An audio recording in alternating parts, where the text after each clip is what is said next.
ombea watu wangu, alafu tukimaliza kimbia. Alafu Alan ukimaliza nataka uite Gavana ite CS. Okay. Just be short. You are complaining. Asante sana. Asante sana kanisa andalizi.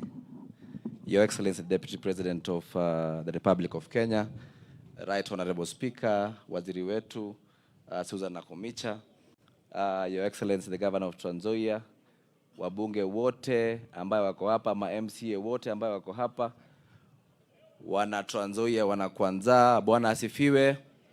God is good and all the time. Asante sana. Mimi nataka nishukuru sana wana Nzoia. Your Excellency the Deputy President of Kenya, kwanza kabisa kabla niseme ile ambaye nataka kusema, nataka nikuhakikishia kwamba Your Excellency hawa wana Kwanza walinipenda sana.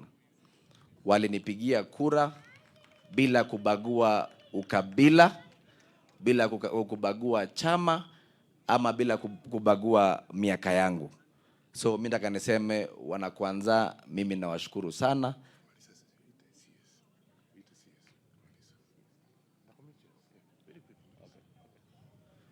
Mimi nataka nitolee wana Kwanza kofia na kuhakikishia kwamba ile kazi mlinituma kule Seneti, mimi nitazidi kusimama na nyinyi.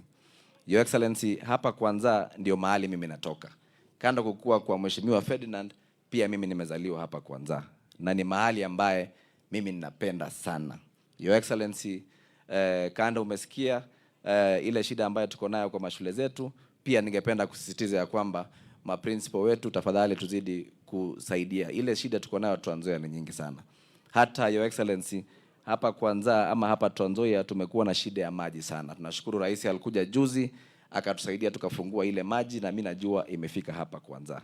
Mimi niko na program ya kuchimba maji katika mashule zetu kwa sababu watoto wetu wamekuwa kunywa maji chafu.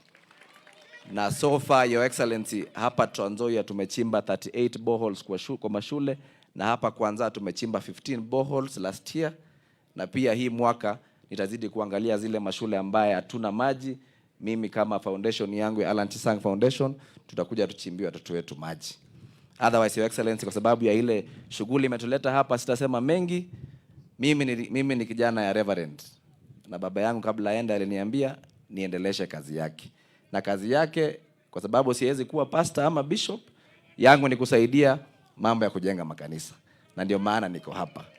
Ya mwisho Your Excellency, ningependa kupeana apologies ya dada wetu ambaye ni women rep wetu ambaye hajisikii vizuri, lakini ameniambia ametuma representative wake na mchango hapa, na najua yuko representative lazima yuko miongoni mwetu. Otherwise wana Nzoia, mimi nawashukuru sana.